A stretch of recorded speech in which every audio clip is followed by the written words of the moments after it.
Computer science videos here today to show you guys in tutorial 19 how to tweet a GIF on your account on Twitter using a computer. Without further ado, let us start the video. So in this tutorial, you need to have access to a Mac computer, a Twitter account, and we can now go all the way down to the dock, go to Safari, go to Twitter, make sure you're signed into the account, go to your profile, and then click on tweet.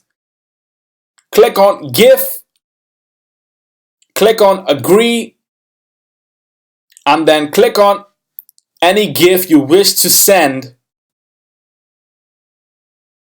Add the GIF to your tweet, write something,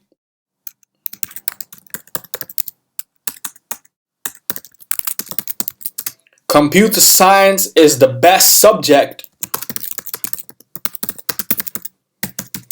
ever, and then we have a GIF, a moving image to agree with the statement we are making.